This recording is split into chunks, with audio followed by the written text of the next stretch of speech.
Bakit malikot paminsan ang inyong manibela kapag kayo ay nagdadrive sa mga maalon na kalsada? Biglang umaalon yung sasakyan tapos kung saan pumupunta yung manibela. Ball joint, isa sa mga pwede nyo tignan. Yan. Napakalambot na yan. Kahit sandali rin, pwede nyo na yan laruin. Yan. Ball joint. Sa ibang sasakyan, dalawa ang ball joint. Sa isang side, isang upper, isang lower. Yung iba naman, lower lang. So ito ang klase ng sasakyan na may dalawang ball joint. Isang lower at ito yung upper. Iyan. Ito yung upper. Kasama siya doon sa arm. Yan o, wala na. Una, mapupunit yung boot.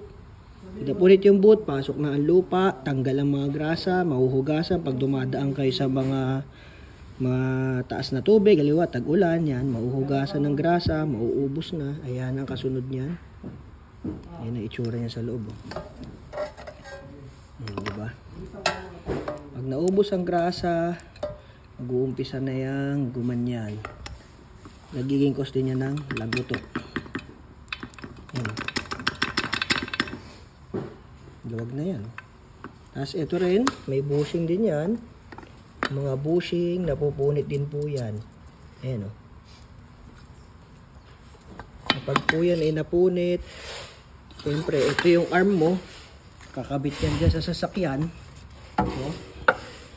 Kumaganon-ganon yan. Imbis na ang laro ay up and down lang, nagkakaroon siya ng laro na ganon. So, madami siyang idadamay na pyesa. Dapat ang laro niyan up and down lang. Ito, matigas pa. Pero ito,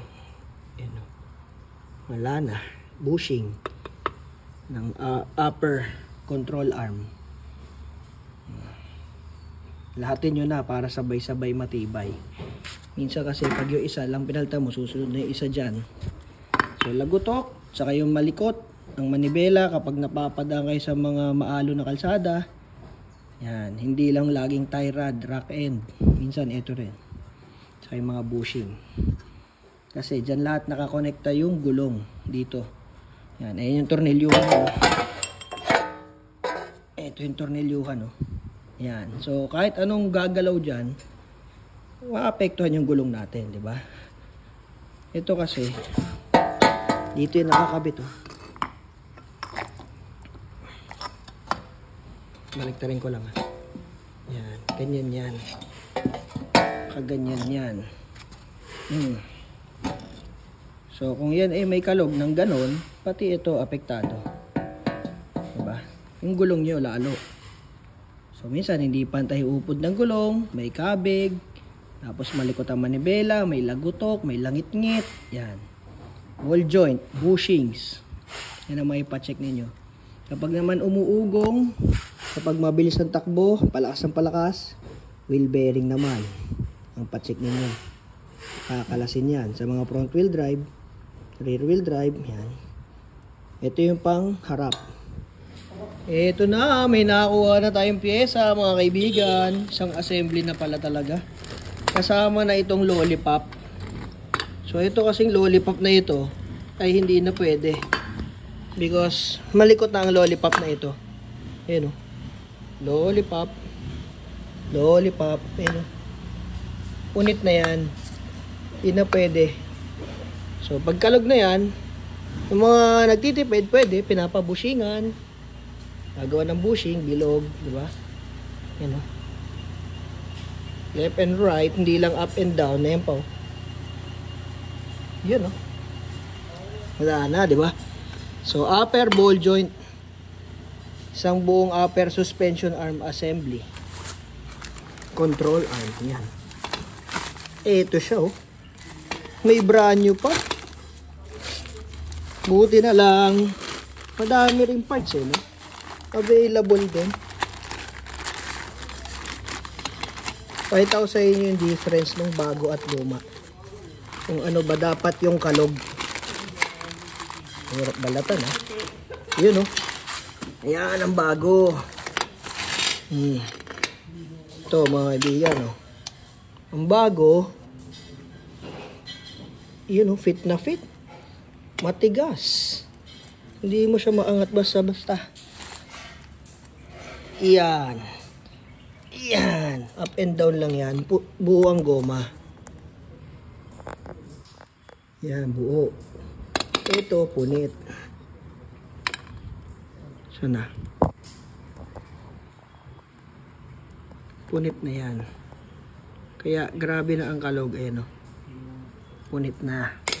Plus, itong ball joint. Matigas yan. Ayan, no? Aray ko.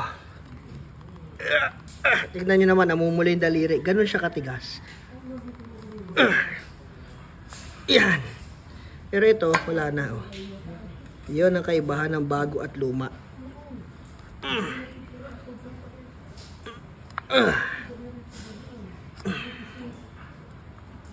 Yan ang ball joint. Hindi yung ganyan. Oh. Tuwink, tuwink. Isang daliri lang. Hindi na kailangan ng puwersa. So, ang ganda na nito ngayon. Pag sinalpak natin yan, dalawa yan, oh. Left and right. Oh, sarap. Yan na yun. Salpak na to. Ganda na lalo ng handling nito. No more wiggle, no more lagutok. No more lonely nights. Di ba? Ito, higpitan. Maluwag ang tornilyo. Di ba? Tapos sa ball joint, yung sinabi ko sa inyo kanina yung nakapasok dito yung ball joint. Ito yun. Yan. Ito yung sirang ball joint. Wala na yan. Pwede nyo na yung paglaruan. Ito yung bago.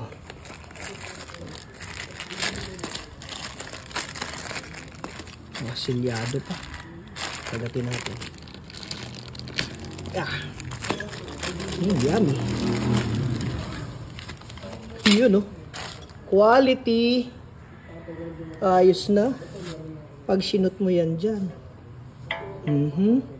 Swak na swak. Tsaka hindi mo pwedeng laruin. Ang tunay na ball joint na matino. Ayan, o. Hindi mo yan maliliko. Tuwid pa rin, o. Kahit lasam mo, tuwid pa rin. Pero yung sira, tuunan mo lang ng konti. Toink. Ayan, na. Yan, na. Ito, kahit ipalo mo yan, hindi yan lumiliko. Ganong katigas dapat ang ball joint. Dahil ang bit-bit niyan ay yung sasakyan mo, mabigat yun. Kung daliri lang kaya mong iliko, paano pa pag nakaload na dyan yung iyong sasakyan, di ba? So, kailangan talaga makunat po. O, yun lang po mga kaibigan. Kabit na natin. Ito, yan. Extra lang mga kaibigan. Bonus. So, tinanggal ko yung tornilyo. Ito yan, para mas makita ninyo at maintindihan. Punit ang goma. Kaya din yun sa mga suspension arm bushing, yan. Engine support, ganyan yun. Tatanggal mo yan. Pwede rin bushing palta mo kung gusto mo. Eh kung may nabibili na may isang buo di ba? Ito yung bago. Yan, walang kakalog-kalog. Lipat mo na lang yung bushing kung gusto mo urig. Kagaya nito, nagka-trouble. Kasi ito, ganyan ang posisyon. May uka sa gilid, di ba? Ito naman, ganyan ang posisyon, ang uka nasa harap. Wala sa gilid. Dapat katapat lang yung uka nasa gilid siya. So magkaiba siya. Gagawin natin, pe-press na lang natin yung bushing. Yan, pe-press mo, palalabasin. Lipat na lang ang bushing dito. Okay?